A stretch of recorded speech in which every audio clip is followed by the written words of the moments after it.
یا ایڈورٹائزمنٹ کر کے، تو یہ لائک ایک پراپر اس طرح کا ماحول دیکھ کے جب لوگ میں کہوں گا فلیٹ ہو جاتے ہیں اور بلا وجہ ہی ملک کی تقدیر بدلنے والے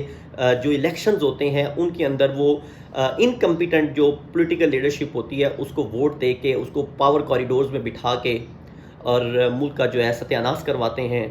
تو اس میں میں یہ کہوں گا کہ اگر تو جاہل حکمران الیکشن جیت کے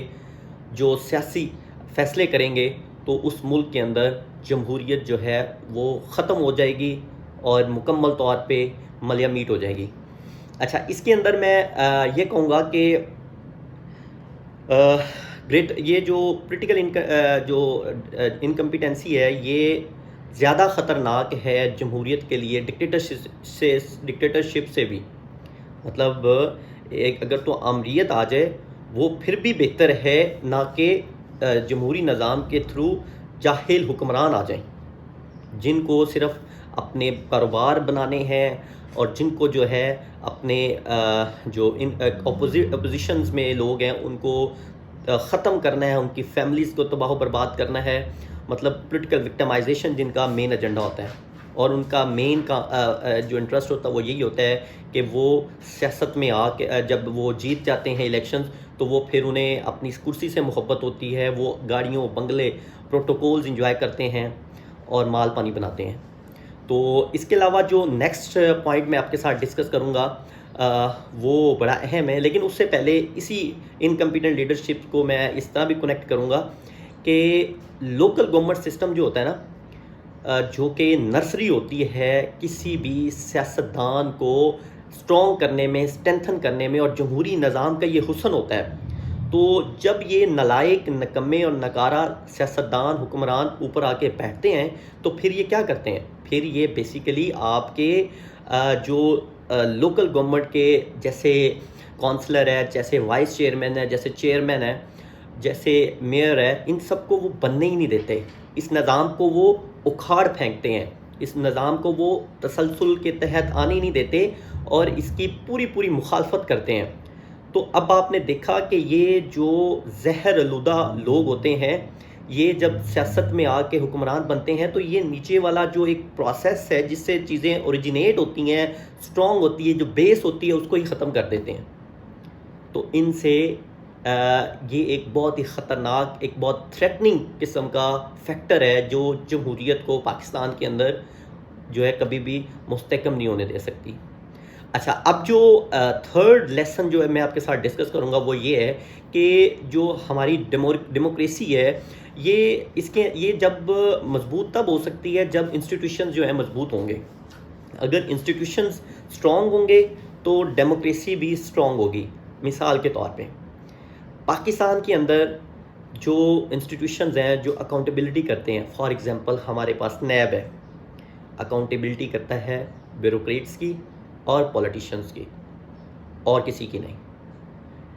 ادر دین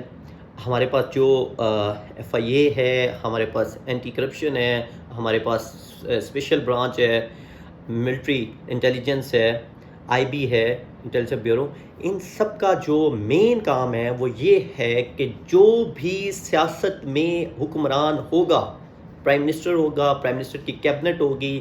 پرنسز میں جن کی کیبنٹ ہوگی، وہ ایجنسیز، یہ جو ہماری اکاؤنٹیبلٹی کی ایجنسیز ہیں، یہ ان کو کچھ بھی نہیں کہیں گی۔ یہ کن کو کہیں گے؟ یہ اپوزیشن کو جکڑیں گے۔ اچھا، اس کے بعد جو ان کا مین ایجنڈا ہوتا ہے کہ جو ہماری اپوزیشن ہے ان کو، اور جو ہمارے جو گورنمنٹ کے اندر ہی لابنگ کرتے ہیں اور گورنمنٹ کو چلنے نہیں دیتے، گورنمنٹ کے اندر جو پرائم منسٹر ہے یا سی ایم ہے یا پھر کیبنٹ ہے، اس کی جو ڈسکشن ہے یا ان کے جو پلانز ہوتے ہیں ایگزیکیوٹ نہیں ہونے دیتے، ان کو یہ وکٹمائز کرواتے ہیں، ان کو پکڑ کے ان کی اکاؤنٹیبلٹی سٹارٹ، مطلب سلیکٹیو، اکراس دی بورڈ نہیں، سلیکٹیو اکاؤنٹیبلٹی یہ شروع ہو جاتی ہے ہمارے ملک کے اندر۔ ہمارے ملک کے اندر کوئی رول آف لا نہیں ہے، کوئی مطلب پراپر جو نا وہ کہہ لو کہ ایسا نظام ہے جس میں جس کی گورنمنٹ ہے اس نے اداروں کو کہنا ہے کہ میرے پوائنٹ سکورنگ کے لیے، سیاسی پوائنٹ سکورنگ کے لیے آپ ان کو پکڑ کے، مطلب سمجھ لیں کہ ایف آئی اے کا جو ہیڈ ہے آئی بی کا جو ہیڈ ہے یا نیب کا جو چیئرمین ہے، ان سب کو لگاتے ہیں پرائم منسٹر صاحب، اور پرائم منسٹر صاحب پھر کہتے ہیں کہ یہ پالیسیز کو فالو کرو۔ اچھا، اس کے بعد ہے جوڈیشری کا جو انسٹیٹیوشن ہے۔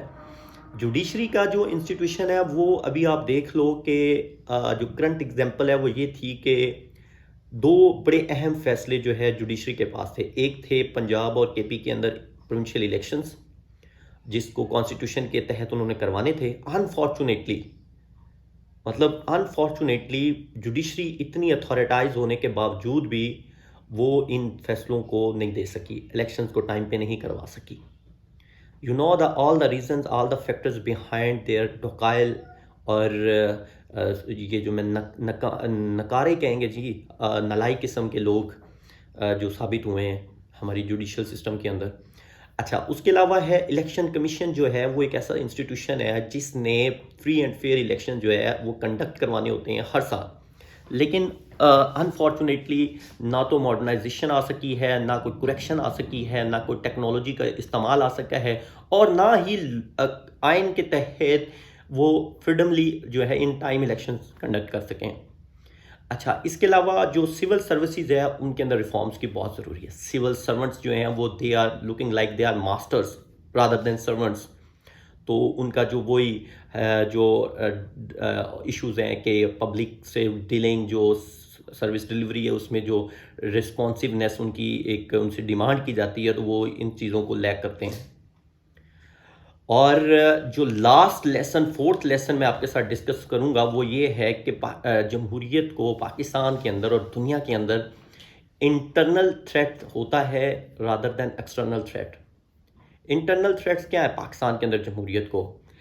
اگر ہم کہنا جی کہ ہماری جمہوریت اس لیے مضبوط نہیں ہو رہی کہ کشمیر کا مسئلہ ہے، یا پھر انڈیا کا مسئلہ ہے، یا پھر افغانستان کے اندر کرائسس ہے، یا پھر سعودی عربیہ اور ایران کی جھڑپیں چل رہی تھیں، اب تو وہ بھی کافی حد تک ریزالو ہو چکا ہے۔ یو ایس اور چائنا کا ایشوز ہیں، رشیا یوکرین وار ہے، تو یہ کوئی بائے نہیں کرے گا اس آرگومنٹ کو۔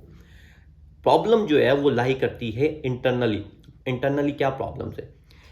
پاکستان کے اندر سب سے بڑا مسئلہ ہے ایکسٹریمزم کا، انتخاب پسندی، مطلب ٹالرنس نہیں ہے لوگوں کے اندر، انتخاب پسندی ہے۔ کسی بھی موضوع کے اوپر جو ہے وہ ایسے اسٹک قسم کے اور ضدی قسم کے ہو جاتے ہیں کہ جس کے اندر جو آپ کہو کہ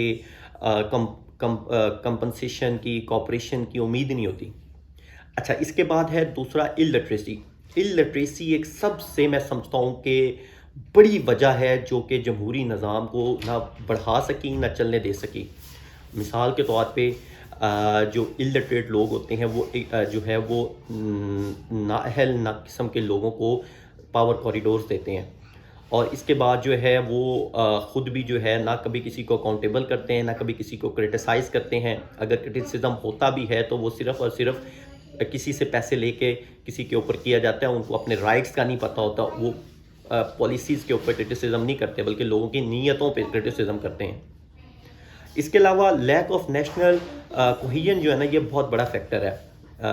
اگر ملک جو ہے وہ مضبوط ہوگا، لوگ جو ہیں بڑے مضبوط ہوں گے قومی طور، قومیت کی بیس پہ، تو پھر ہی نظام چلتا ہے۔ اگر لوگوں میں پھوٹ ہوگی، لوگوں میں تفرق ہوگا، تو پھر کبھی بھی نہیں چل سکتا۔ ویک انسٹیٹیوشن سب سے بڑی مثال ہے امبیلنس، جس میں